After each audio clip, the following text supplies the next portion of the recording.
कहानी पड़ोसी का सच।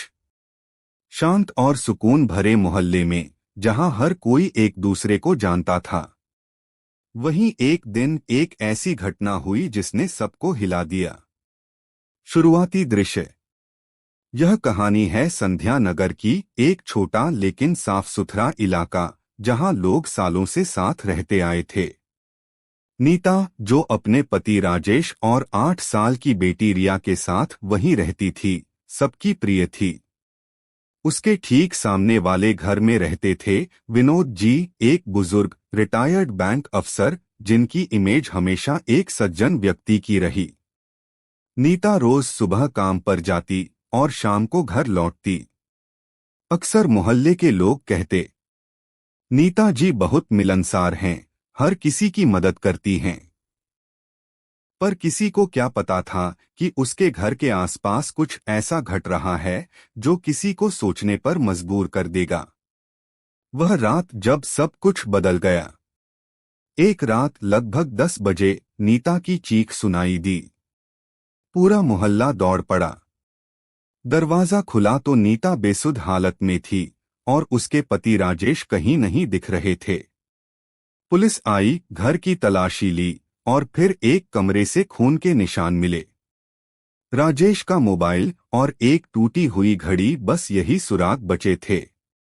पुलिस की जांच शुरू। सबसे पहले शक गया घर के नौकर पर, लेकिन वो उस रात छुट्टी पर था। फिर मोहल्ले के हर व्यक्ति से पूछताछ हुई। सबका बयान लगभग एक जैसा था, कुछ नहीं पता। लेकिन पुलिस इंस्पेक्टर अजय चौहान को एक बात अजीब लगी। विनोद जी, जो रोज रात को टहलने निकलते थे, उस रात कहीं नजर नहीं आए। जब उनसे सवाल हुआ तो वो बोले, बेटा तबीयत ठीक नहीं थी, इसलिए बाहर नहीं गया। इंस्पेक्टर अजय को जवाब में झिझक दिखी। उन्होंने विनोद जी के घर की तलाशी ली और वहीं मिला राजेश का बटुआ, जिसमें उसका आईडी था। असली राज खुलने लगा। अब सब समझने लगे कि कुछ तो गड़बड़ है।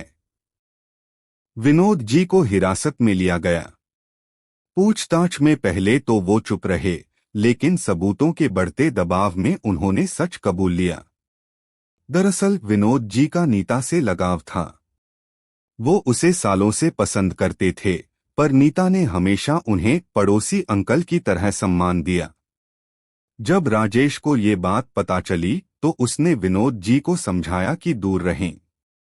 लेकिन विनोद जी के अंदर की जलन और अहंकार ने उसे अंधा बना दिया।